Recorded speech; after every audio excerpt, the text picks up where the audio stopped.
Hey everyone, welcome back to the channel. I hope you all are doing well. So आज का जो topic है वो है होमोलोगस क्रोमोसोम। तो होमोलोगस क्रोमोसोम्स होते क्या हैं? They are pair of chromosomes in a diploid organism. और इस पेयर में से एक जो है वो यहाँ पे आया होता है फादर से एंड एक क्रोमोसोम आया होता है मदर से। मीन्स एक पैटर्नल है, एक मैटरनल है, और ये दोनों क्रोमोसोम मिल के होमोलोगस पेयर बनाते हैं। ठीक है, अब इनको हम होमोलोगस टर्म क्यों दे रहे हैं? क्योंकि ये जो दोनों क्रोमोसोम हैं वो सेम साइज़ के होते हैं, सेम शेप के होते हैं, और इनके पास सिमिलर जीन्स प्रेजेंट होते हैं एट सेम लोकेशन। अब इस लाइन का क्या मतलब है कि मान लो यहाँ पे इस लोकेशन पे जीन प्रेजेंट है आई कलर के लिए। ठीक है, आई कलर के लिए इस लोकेशन पे जीन है, तो सेम लोकेशन दूसरे क्रोमोसोम में सेम लोकेशन पे जीन प्रेजेंट होगा आई कलर के लिए। अब ये दोनों जीन सेम है, बट इसका मतलब ये नहीं है कि दोनों आइडेंटिकल होंगे। मीन्स यहाँ पे ये जो जीन्स हैं इनके अल्टरनेट फॉर्म्स प्रेजेंट हो सकते हैं। अल्टरनेट फॉर्म के लिए हम टर्म यूज़ करते हैं एलील। ठीक है, तो यहाँ पे एक जीन के दो एलीलिक फॉर्म प्रेजेंट हो सकते हैं डिप्लॉयड ऑर्गेनिज्म में। डिफरेंट एलील या फिर अलग वर्जन हम बोल सकते हैं इसको। क्या होता है, जैसे ये आई कलर है, मान लो ये वाला क्रोमोसोम जो है वो ब्लैक आई कलर के लिए जीन कैरी कर रहा है। ठीक है, ये जीन कलर ब्लैक आई के लिए रिस्पॉन्सिबल है, तो इसका जो होमोलोगस पेयर है ज़रूरी नहीं है कि ये भी ब्लैक के लिए ही कैरी कर रहा हो। ये यहाँ पे ब्लैक के लिए भी कर सकता है, और ये ब्राउन के लिए भी कर सकता है, ब्लू के लिए भी कर सकता है। तो दोनों है इसके आई कलर, बट दोनों वर्जन अलग है। मीन्स ये दोनों एलिलिक फॉर्म्स है। जब एक ही जीन के दो अल्टरनेट फॉर्म्स होते हैं, दो डिफरेंट वर्जन होते हैं, तो उसके लिए हम टर्म यूज़ करते हैं एलील।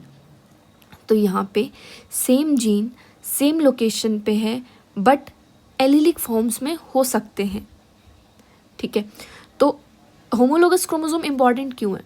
ये इसलिए भी इम्पॉर्टेंट है क्योंकि जब हम मियोसिस पढ़ेंगे तब हम इस टर्म को यूज़ करेंगे at the time of crossing over.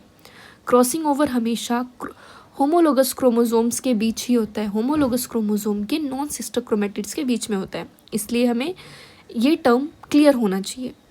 ठीक है, एक बार रिपीट करते हैं। क्या होते हैं homologous chromosome? They are pair of chromosomes in a diploid organism. Diploid organism में हर क्रोमोसोम का कॉपी होता है प्रेजेंट, इसलिए हम डिप्लॉयड ऑर्गेनिज्म की बात कर रहे हैं। तो pair of chromosomes in diploid organism with one chromosome inherited from each parent, means one from father, one from mother, and these pairs have same size, same shape, and have same genes in the same location or at the same location. ठीक है, अब अगर हम human के case में देखते हैं, in case of humans there are 22 pair of homologous chromosome. 22 pairs है होमोलोगस क्रोमोसोम के। अब 22 पेयर हम क्यों कह रहे हैं? क्योंकि अगर हम फीमेल के केस में देखें तो होते तो 23 पेयर्स है ना, तो 22 इसलिए कह रहे हैं कि फीमेल के केस में अगर हम देखते हैं तो वहाँ पे 22 तो ऑटोसोम्स है जो कि एग्जैक्ट कॉपी है, प्लस XX होता है। तो यहाँ पे हम कह सकते हैं कि इनके केस में, फीमेल के केस में 23 होमोलोगस क्रोमोसोम्स प्रेजेंट है, जबकि अगर हम मेल के केस में देखें तो वहाँ पे 22 तो होमोलोगस क्रोमोसोम है, बट एक XY है। 23rd पेयर जो है उसमें X एंड Y है, मीन्स इसको हम होमोलोगस नहीं कह सकते।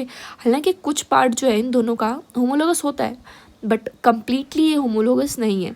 तो इसलिए हम क्या कहते हैं कि मेल्स में 22 पेयर ही होमोलोगस क्रोमोसोम्स हैं। ठीक है, इसलिए ह्यूमंस के केस में हम 22 पेयर कहते हैं मेल में, 23 पेयर कहते हैं फीमेल में। ठीक है, तो आई होप आपको ये क्लियर हो गया हो कि होमोलोगस क्रोमोसोम क्या होते हैं। पेयर है क्रोमोसोम्स का, जिसमें एक फादर से आता है, एक मदर से आता है, दोनों मिलके पेयर बना देते हैं। उसी पेयर, वही पेयर जो है सिमिलर है साइज में, शेप में, जीन्स में, इसलिए उसको हमने होमोलोगस पेयर कह दिया। सो आई होप आपको ये क्लियर हो गया हो। फिर भी कोई डाउट हो तो आप कमेंट सेक्शन में कमेंट कर सकते हैं। Thanks for watching video.